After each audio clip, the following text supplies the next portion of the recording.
Hello everyone, today I'm going to talk about a tale, one of the tales you can find in the Canterbury Tales written by Geoffrey Chaucer.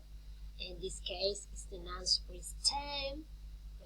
This is the priest who traveled with the prioress and the nun. The story begins when the monk is telling his story and the knight interrupts him and says that the story is too depressing and is not entertaining, and the host agrees with him and asks the monk to tell another story, but he refuses to that. So the host asks the priest to step in and share a tale.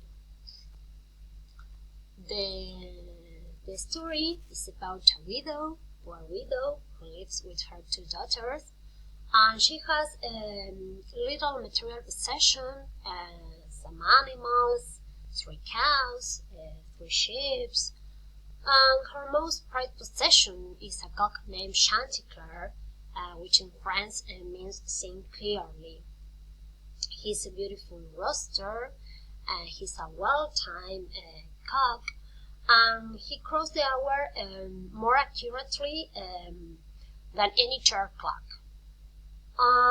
He has many hands. In fact, he has 7 hands, but his favorite is Lady Pertelot. He loves most truly her. She is lovely, and Chanticleer is magnificent. One night he has a dream that the beast is roaming the yard, hunting him, and in that dream it looks like a fox. But Lady Pertelot says he's a coward for being afraid of a dream, and she suggested him to take a laxative because she thinks that the dreams is caused by something Chanticleer ate. She says, "Oh, take a laxative, and you will see." He argues with her that dreams have meanings. He tells stories about other people who dream about murder and then discover it. And the next day, Chanticleer sees a fox named Don Russell hiding around the farm. He goes to run away, but the fox says he only came to hear his beautiful crowing. He says his father was a perfect singer too, and Chanticleer beats his wing with pride, stand on his toes, and close his eyes, and goes to him for him, and at that moment the fox grabbed him by the neck and ran off with him. The hens see all this and make much noise, waking everyone in the house.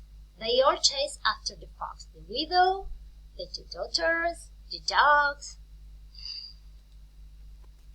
Chanticleer tells the fox he should turn and yell insults at those chasing him.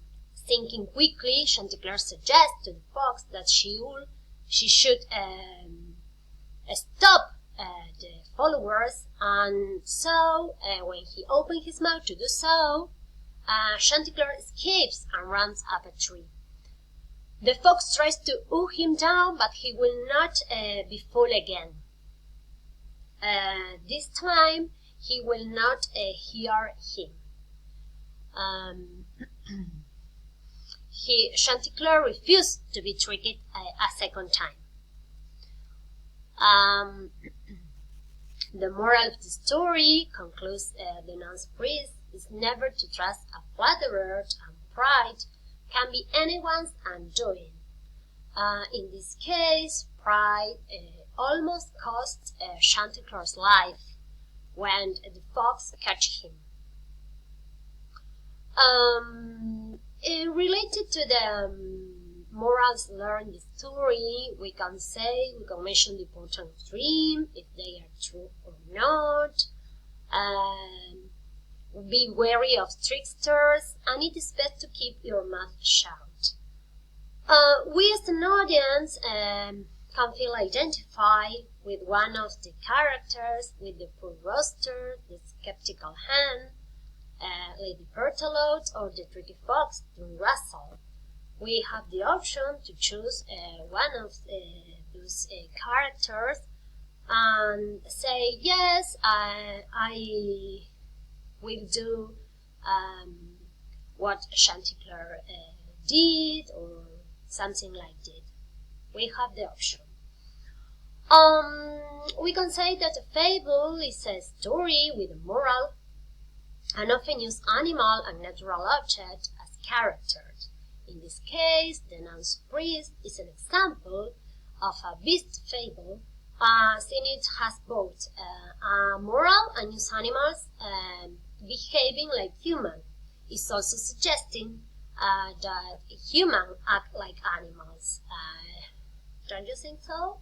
Or do you think so? Chaucer used the technique of the mock heroic, which takes a trivial event and elevates it into something of great universal import. He used elevated language to tell the story of a fox chasing a rooster in a vineyard. The story also shows a heavy contrast between the widow living condition and Chanticleer's life. The widow barely has enough to live on. She has little in the way of material possession, and Chanticleer, on the other hand, has 7 wives to tend to his every need. Only real responsibility, Chanticleer's only real responsibility is crowing, is to crow. It's the only thing he needs to do every day, and he is proud of it.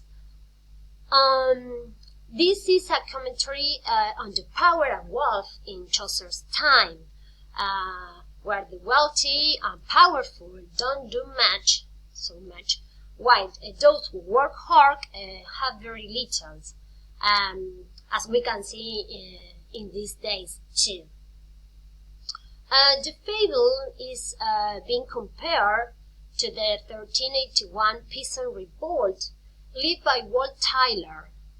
This was the first popular rebellion in English history, and the cause was the imposition of the unpopular poll tax of 1380.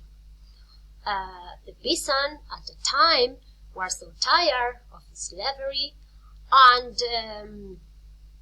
they fought for their right. They wanted the redistribution of the church wealth and the total abolition of the serfdom. When the story ends, the host preys on the Nonce Priest, telling a far more entertaining tale than the preceded one, the monk's tale, and in a way, he compares the priest with the rooster.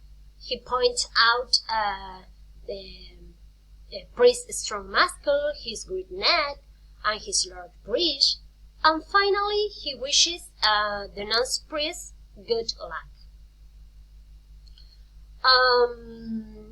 In my opinion, I think that this way of this technique of using animals acting like human and vice versa, it's a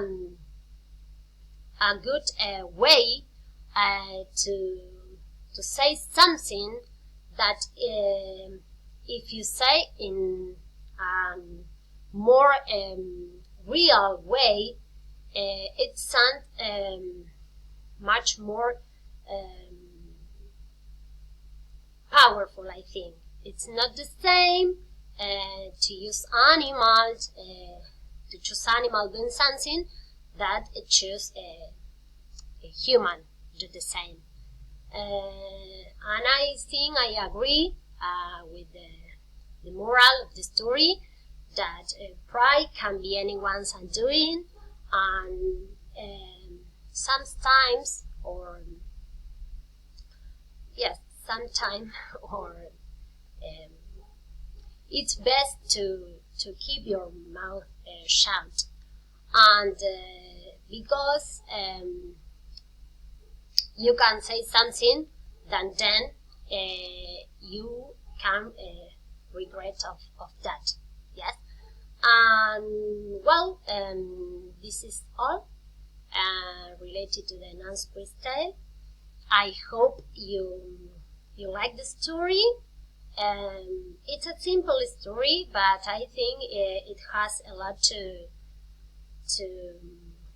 to think about, a lot to learn about that story. So have a nice winter rest, and see you. Bye bye.